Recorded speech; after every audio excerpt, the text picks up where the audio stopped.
Nick, thanks so much for joining us and welcome to Ruined by the Internet. To start us off, when it comes to work, the promise of tech has seemingly always been to liberate us from not only the workplace, but the hours as well. In your opinion, do you think that this promise has been delivered, or have we devolved somewhat into an always on work culture enabled, ironically, by that same technology? Like, what's your take on that? Yeah, I think you're absolutely right that the promise of technology has been more free time for recreation or consumption. And what has happened in practice is people end up working more. And I think there's a very fundamental reason for this. When you are able to work more, that means your competitors are too, your colleagues, the guys you went to school with, the guys who are working in the cubicle next to you. And someone there, well, it's like a classical prisoner's dilemma. Even if you all are better off if no one decides to work more because technology is doing more of your work, somebody will decide to work a little bit more. And since they can now work from home, they'll decide to work 12 hours a day instead of 8. And you, to keep up, have to do that. And it's a race to the bottom that is enabled by technology, but is really, it's not technology's fault. It is human psychology's fault that we are competitive. Someone out there is out competing you, and you have to keep up. And technology just enables, called some of the worst of our natural behaviors or inclinations. Yeah, that's a great point around that competition. And there's always that competitor that will not take the foot off the gas, so to speak. But we know a lot of talk around technology in general, especially in the workplace, does, as you just mentioned there, relate to productivity. But do you think with such a high velocity of new tools to constantly be across, especially right now, do you think that pressure to constantly be retraining and upskilling across everything, all the new developments that are constantly emerging into the market, do you think that ends up playing a role in what's often mentioned as declining productivity amongst especially digital-based workforces? So yes and no. There's something called the J curve. Are you Mm. familiar with that at all? Yes. So yeah, it's like whenever you start something new, you lose a little bit of productivity, you go down and then you go up. And the whole point is when you're engaging in a new activity, and it could be a new skill, if you're learning how to run a different way or throw a ball a different way or use a piece of technology, you have to stick with it long enough so you get out of the bottom part of the J curve and start rising up so it's actually worth it.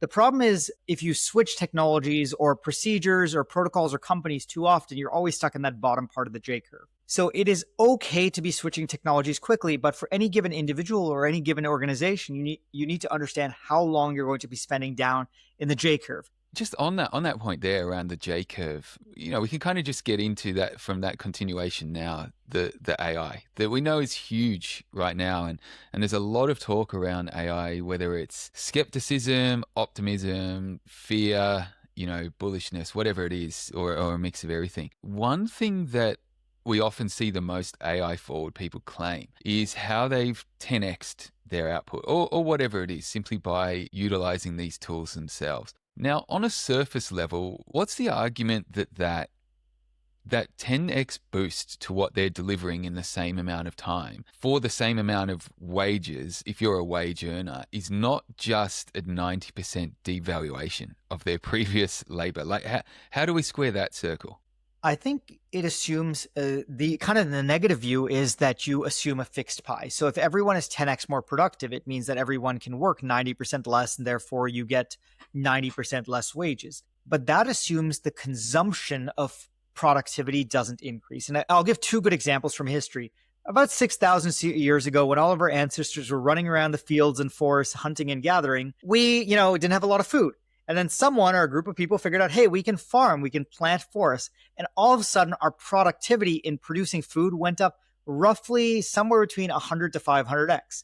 Did that mean everyone just laid around lounging around? No. When you had more food, what happened? More uses for food came up. More people came into existence. So we rapidly consumed more of that resource. We found ways to grow and evolve our society. And that's the more optimistic view, that AI is going to result in such a productivity boom that we will find new ways to apply all that productivity that we've unlocked that it didn't make sense to before, right? 6,000 years ago, it didn't make sense to have cities because you would starve and die until you had that 100x improvement in food productivity. We saw the same with the Industrial Revolution when we moved from steam power to electric power. Electric power was way, way more efficient than you sticking your turbines next to a river somewhere.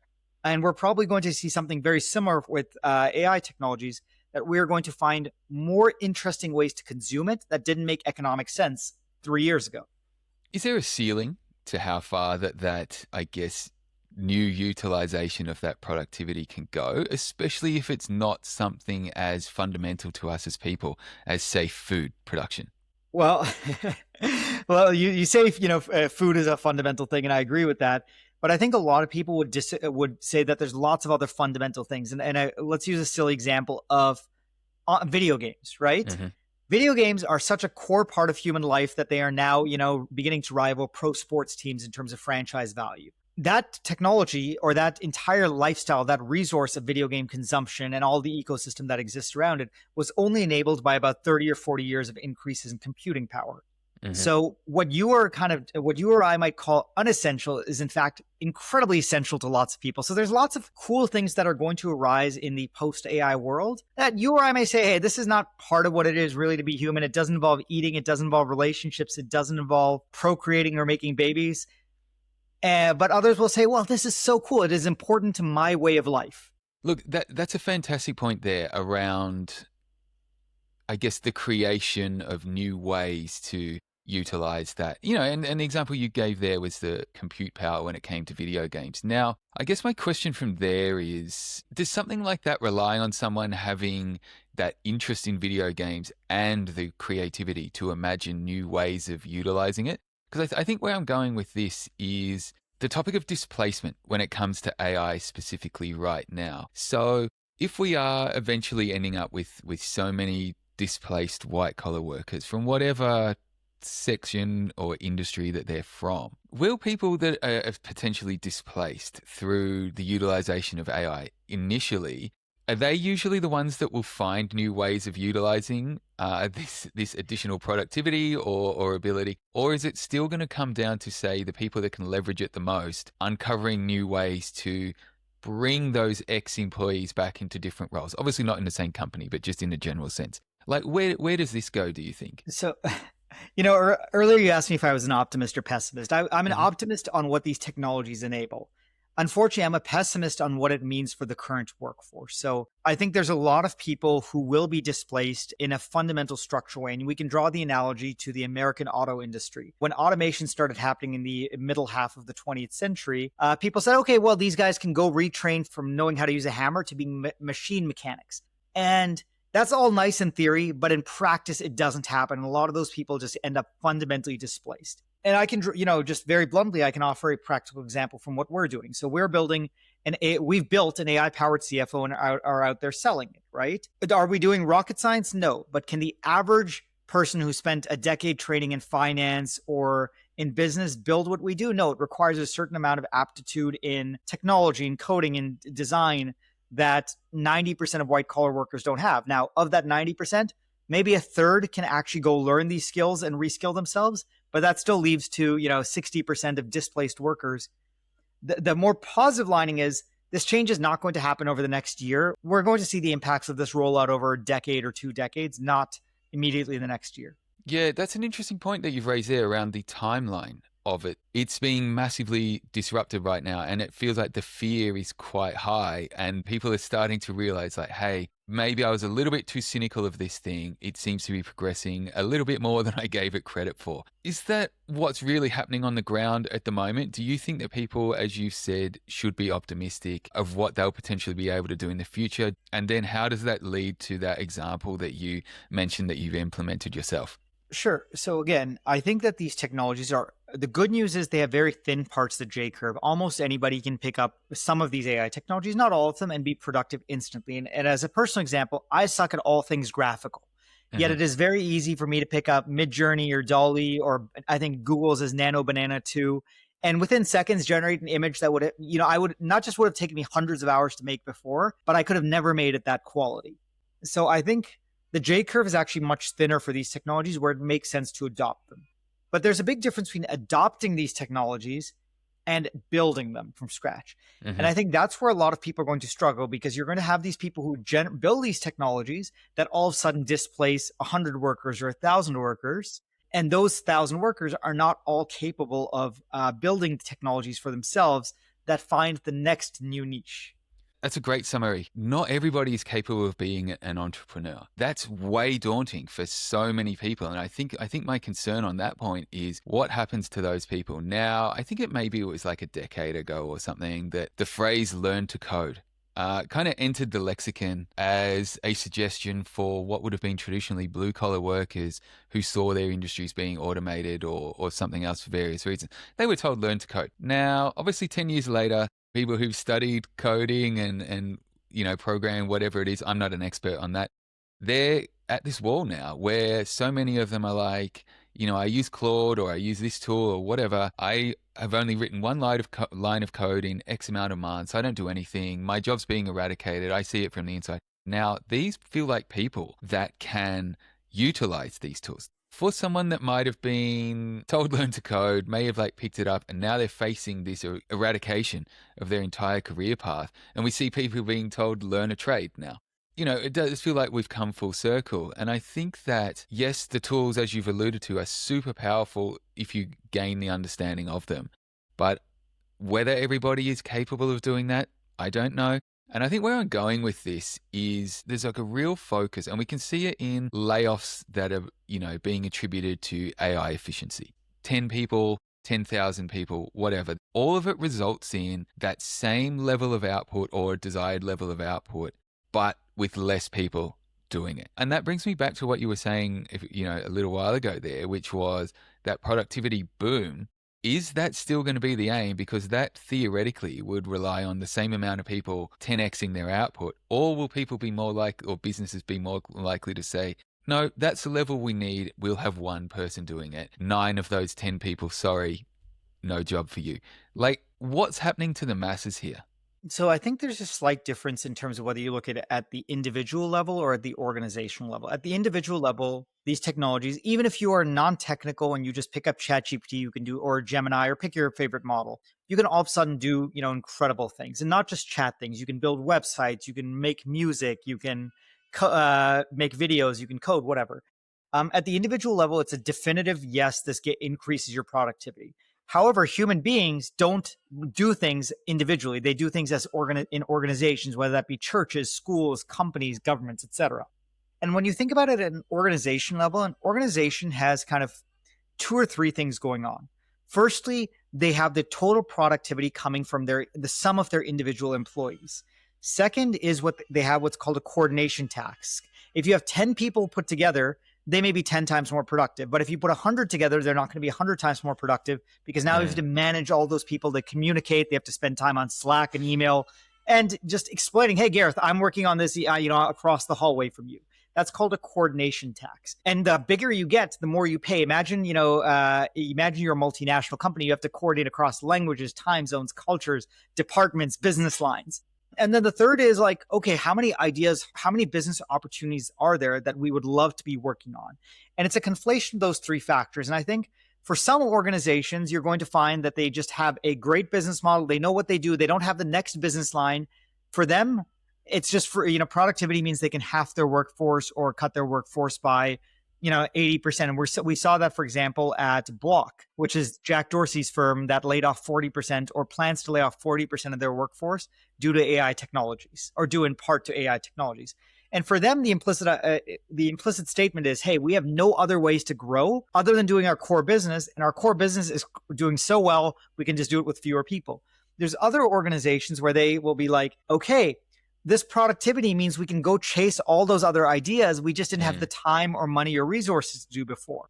So whether that's a layoff in terms of shrinking the organization or keeping the organization static, it really depends on how many incremental business opportunities there are for the organization to expand into. If there's not many, they will shrink their workforce. And I think you're going to see that at a lot of companies, right? If you're a typical manufacturing company, the demand for your products is not driven by, you can't just invent new products for the most part. So it's driven by external macroeconomic forces. And for those, they're going to be chopping more jobs on average than they'll be creating. Now, that may be very different in a software firm or a law firm or professional services firms. Yeah, that's a great point there around the ability to chase new opportunities. Where I'd love for us to go with that now is, what companies or what type of businesses would you say are best poised right now to explore new opportunities through this efficiency or productivity gains or whatever it is through these tools? And which ones, from your perspective, are kind of worse positioned? I'll make two categories. I think firms that are not making physical products, I think will on average have more opportunities to pursue than those making physical products. Physical products are really determined by how much physical stuff people need. So I think manufacturing firms or things, they're going to focus much more on cost efficiencies than they will on we can make a new product. There will be some exceptions. For example, AI has shown the ability to design new engineering materials better than human beings. So that may result in an explosion of, although those are not manufacturing firms, they're research firms, right? They research it, they develop a new material or a new vaccine, and then somebody else goes and makes it. But going back to that first bucket, firms that are providing an intellectual service, these could be technology firms. So actually, I think that there's two big groups that are going to be winners. Number one are software firms that are going to make new types of software that it just didn't make sense to do before because it might cost you $1 million to crank out a piece of software that now you can do in a few $1,000s. The second is entertainment firms, broadly defined, Hollywood, images, video games, music firms, because the cost of producing the entertainment is going to drop dramatically, meaning that the solo artist can now create a lot of music. Or conversely, a big Hollywood studio that only has $100 million budget sounds like a lot, but the typical Hollywood movie now costs $100 million. So they can make one big movie a year. If their productivity doubles, they may actually, these are creative people for the most part. They would love to go make 10 movies. They just didn't have the budget to do it before. 10x more efficient, they can go make those 10 movies. Yeah, look, there's 2 points there that I'd love to get into with you now. The first one was around cost efficiencies. And just while we've just looked at it, that creative industry, 10xing output, whatever it is. Before we get into the cost efficiency thing, let's just focus on the ability to make so much more output, say if you are a Hollywood studio. And it seems that the general perception, largely from what I can see, is they are big, they've got money, they don't need to be using this stuff. So it almost creates a backlash in amongst the audiences. And that is before we get even into, let's say, you're an actor, whoever you are, you're the most famous one, you're commanding, let's say, $80 million for a film. Will they, A, still be able to do that? And then what's the flow-on effect once you can produce a film for so much cheaper? And their likeness is potentially up for grabs now. If we do have these studios producing, 100 films for the cost of one previous film, does that just flood everything with so much stuff that it's almost overwhelming for people? Where do you think that Hollywood example or that related industries plays out before we get into just the focus on cost efficiencies? Hollywood's a great example because we're thinking about Hollywood the way it is today, where you have actors who, command giant salaries, actors or actresses.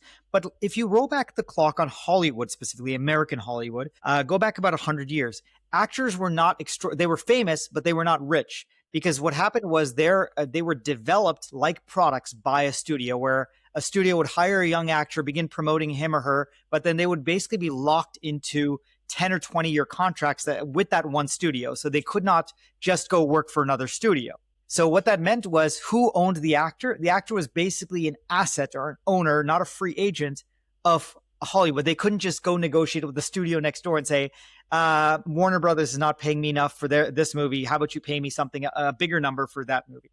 Now, what happened somewhere in I think, don't quote me on this, but I think it's somewhere in the 60s or 70s, there was a specific event, but basically actors became free agents. They were able to pick whatever movie they want. They had their own independent representation. At that point, they became their own products, and the studios were their customers. In today's world, sticking with actors, you're right. We're going through a legal thing about who owns the actor's likeness and voice and stuff. Let's imagine that lands in the actor's favor, that they are still their own asset or their own brand. That's great for them. They'll continue to monetize it. But what I think you're going to discover is a lot of Hollywood studios are going to make up celebrities from scratch. So rather than having it look like Brad Pitt or look like Gareth King, it's just going to be a made up human being that they can have in multiple movies, a persona. And a fun example of this that you see from, again, going back to video game culture, is the Master Sergeant from Halo, which, by the way, I've never played. But it's a franchise, right? A guy in a mask wearing a certain uniform costume, or Doom guy from a game that I played 30 years ago. These are franchises where, there's not an actor, there's not a person behind the mask, or even if there's a person behind the mask, It's just a made up character, and yet some company owns the intellectual property behind this name and likeness, not a Mm. human being, because it wasn't based on a human being. I saw an article about there was the first successful fake influencer.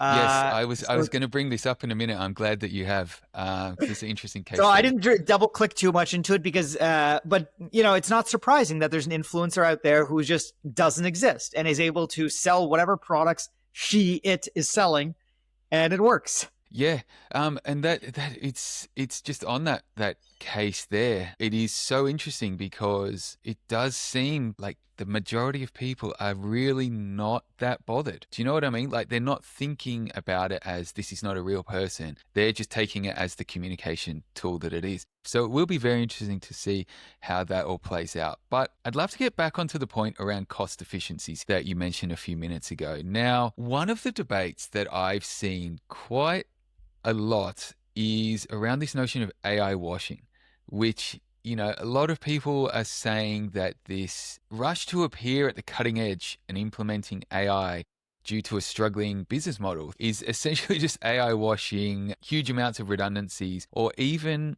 offshoring or outsourcing work remotely, all being framed as optimization via AI. Now, two things there. If it's not being delivered by AI now, are they just offshoring and outsourcing it to, say, a country where the work can be produced for 15% of the local value? Can you define AI washing? Just because I actually have not heard Oh, that term okay. before. Oh, Yeah, okay. sorry. So AI washing would be saying, hey, we need to lay off 20% of our workforce because we're going to be implementing various AI tools. But the theory or the cynicism behind a claim like that is that the AI is not actually sophisticated or doesn't perform well enough to actually replace those people.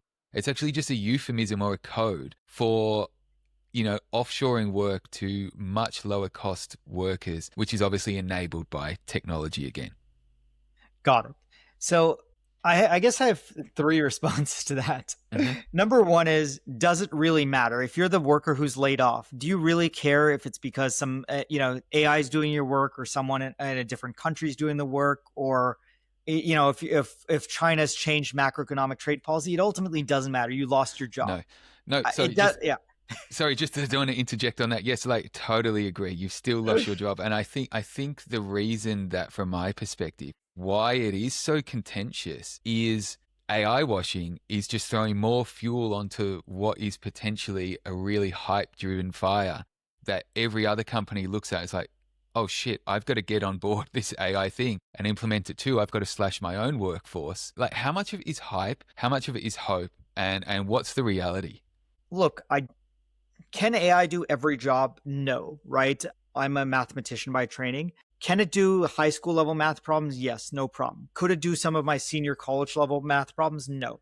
Will it probably get there in a matter of years? Yes. But today, at least, it cannot handle complex multi-step logic problems. And Mm. that's true in finance as well. Basically, anything that involves somewhere, depending on how you measure it, somewhere between 10 to 100 steps, AIs tend to get lost. Now, in all fairness, that's still smarter than 90% of human beings already, Yeah, yeah, but yeah. it's not better than the best 10% of CFOs or lawyers or doctors or whatever. But guess what?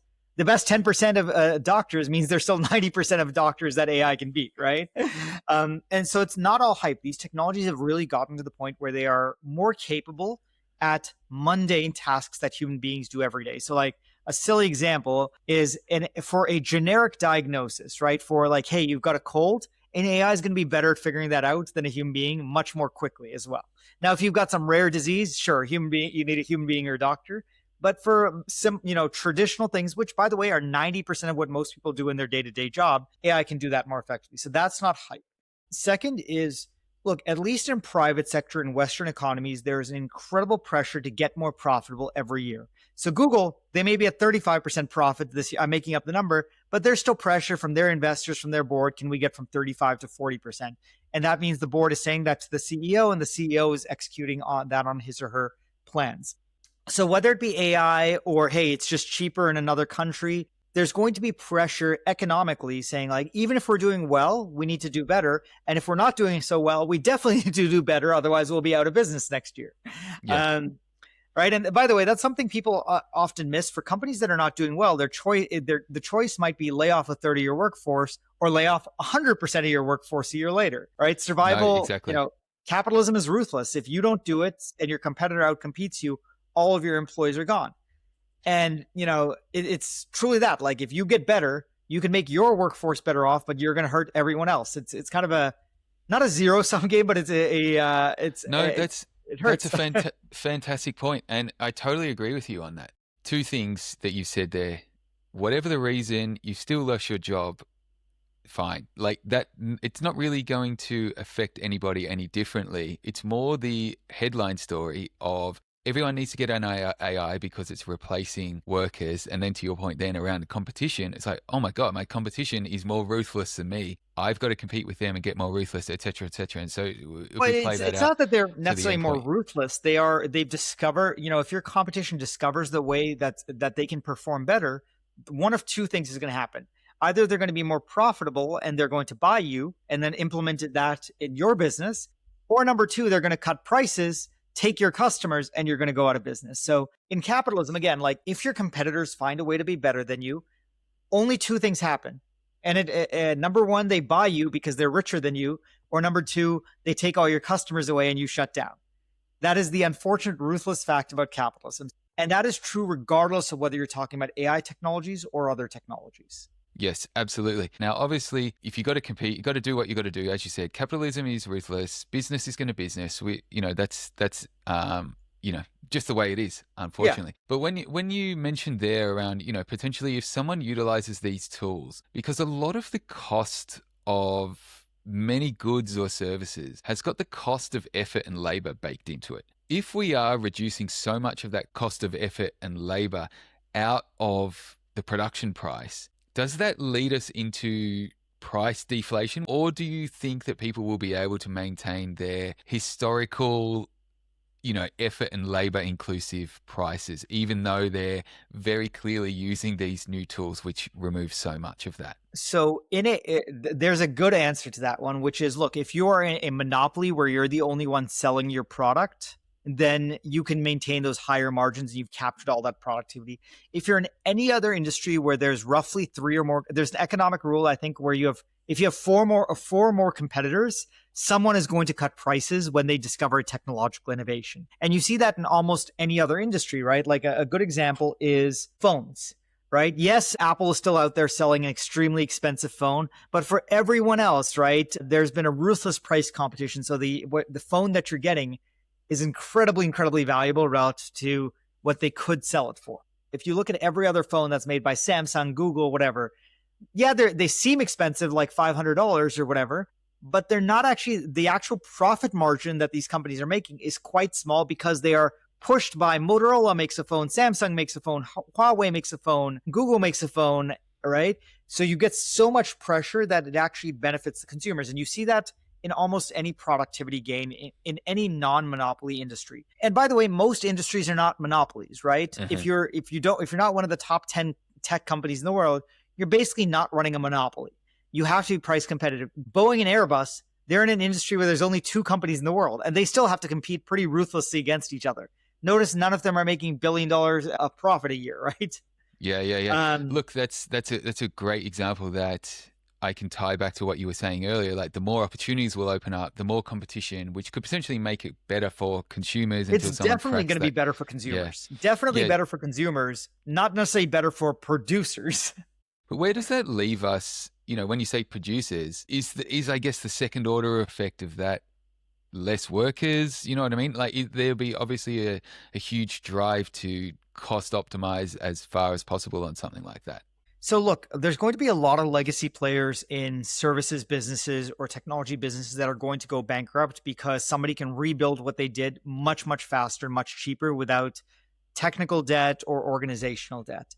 And those organizations are just going to, go away entirely because they're going to be outcompeted. The next set of organizations are those that are going to evolve, but they will tend to evolve more slowly. And so instead of having a $3 billion consulting firm, you're going to have a $1 billion consulting firm because 2/3 of your business were taken away by new competitors that are going to emerge from smaller organizations.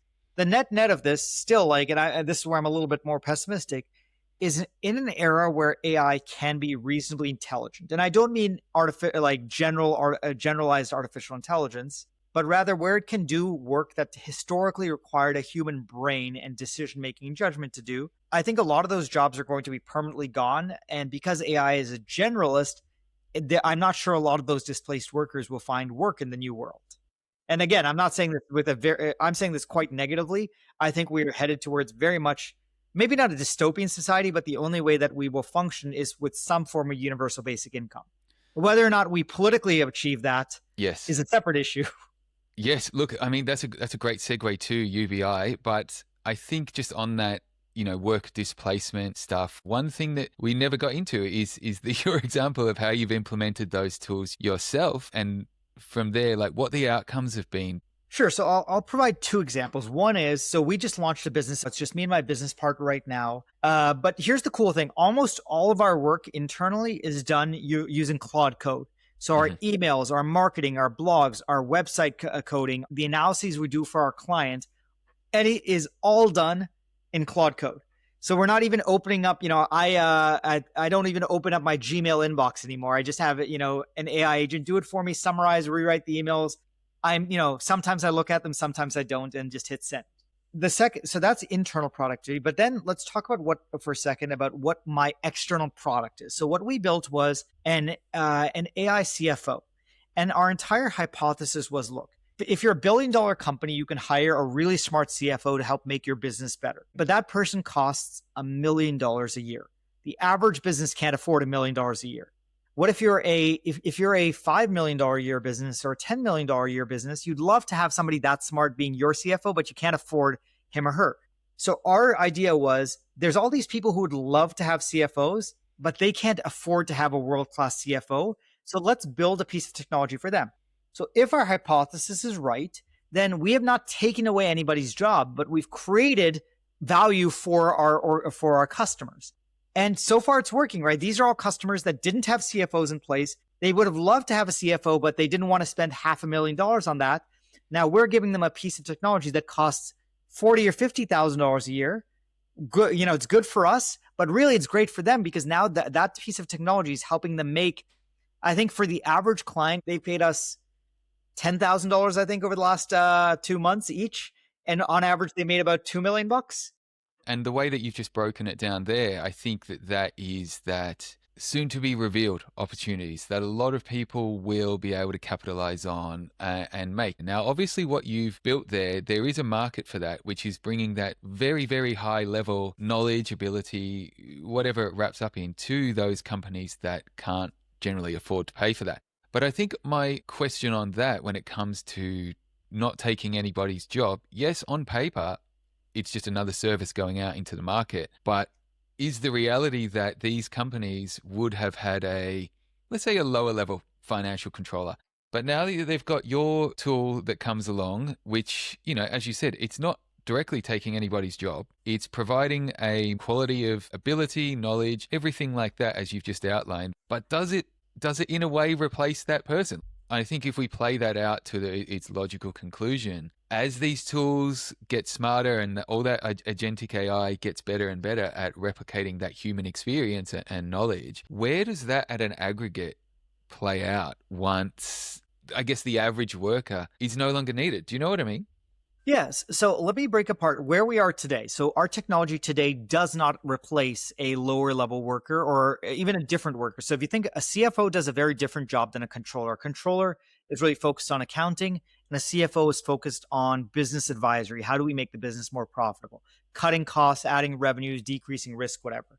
One is an analysis job and one is a record keeping job. Both are important, but in different ways. So at least today, our technology is not really replacing any accountants, controllers, treasurers, etc. That might change in the future, either with our technology or someone else's. But at least today, we're literally not replacing anyone. We're literally adding a function that they could not afford before. Now, if we roll forward to the future, yes, you're really going into kind of that pessimistic prediction I laid out, which is these technologies, if not today, definitely in the next 5 or 10 years, are going to be smarter than almost any white collar digital worker.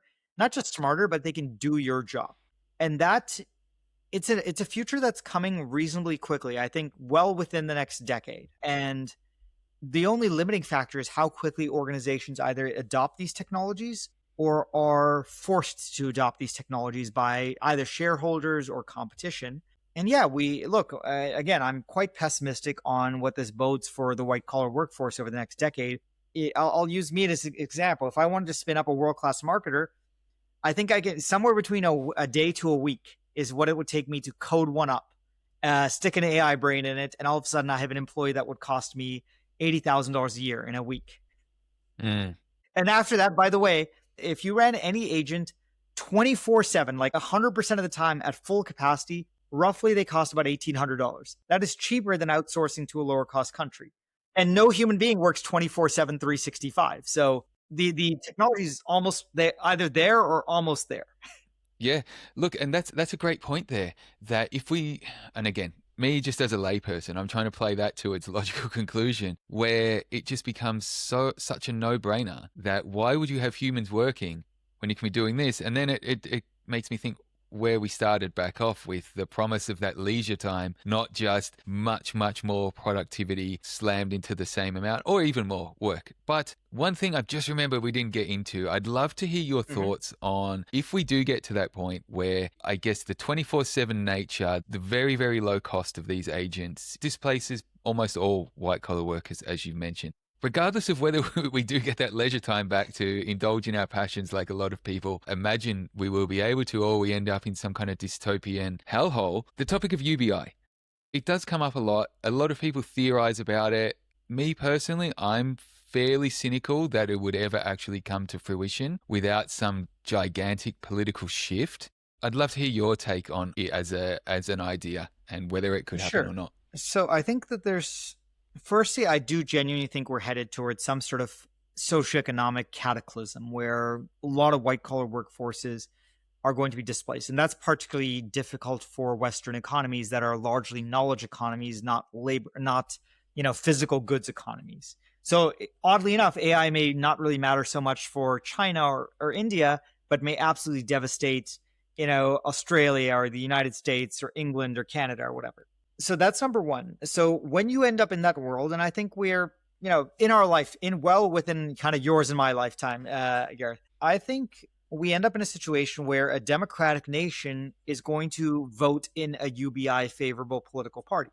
And it will be a fundamental shift away from the kind of laissez-faire capitalism that we've had for most of the last, 500 years in Western countries. But it's going to happen because the alternative is, there's going to be riots in the street. So I do think UBI is going to happen. However, the thing people don't talk about is how much, right? Right? How much money is the government going to give you, or our AI overlords going to give you? And I think it is just enough to make their consciences feel good or keeping you happy enough that you produce whatever else they still need you for. And that's not a very high number, right? The amount of money that you need to give me, let's use me as an example, to prevent me from picking up a gun and starting a riot or anarchy is not actually that high. No, right? It's very easy to keep people happy with a very modest amount of income.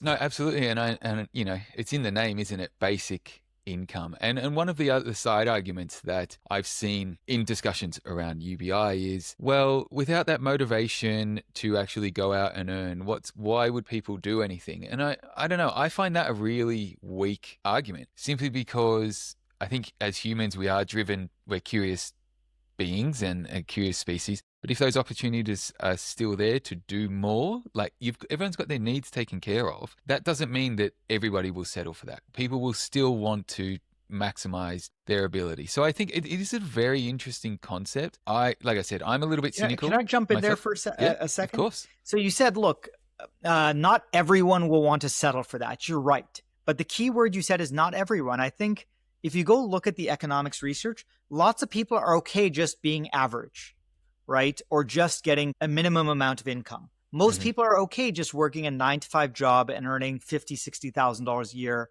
and not wanting to go for that $100,000 job or that $1 million job.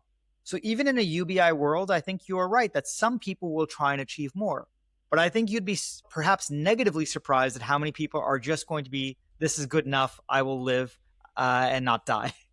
No, I agree with you. I think a lot of people will take that approach to it and, utilize that leisure time. I just think that the argument around, well, why would anybody do anything more? I think it doesn't Oh, take that's a into terrible account argument. Some people, yeah, yeah, that's a terrible argument. Some yeah, people are yeah. just creative and driven, right? Totally, totally. Yeah, Yeah. yeah, yeah. Yeah, it'll be interesting whether it actually happens or not through, like you said, the AI overlords being taxed for each displaced worker to pay for things like that. Yeah, so I guess we'll all be keeping quite a close eye on that one. But you mentioned before that 10-year timeline. Is that your estimate of it, or do you think it could be less? Do you think it could be longer?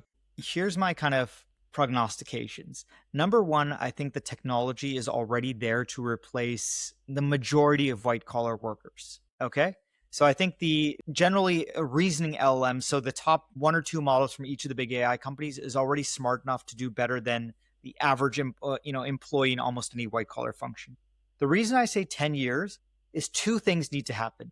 Number one, organizations need to either agree to adopt these technologies or be driven out of business or outcompeted by people who do. And number two, even though the LLM is smarter, you still have to train it on doing a specific job. And I don't mean Hmm. training in the AI sense, but rather think of an LLM as or an AI as a generally smart human being. You have to tell them, hey, this is your job, go do this. Just like you have a week or month long onboarding with an employee. So you imagine you're a large company, you have 100,000 employees that do 1,000 different jobs. You will then have to teach the AI or onboard the AI to do those 100 different jobs or 1,000 different jobs.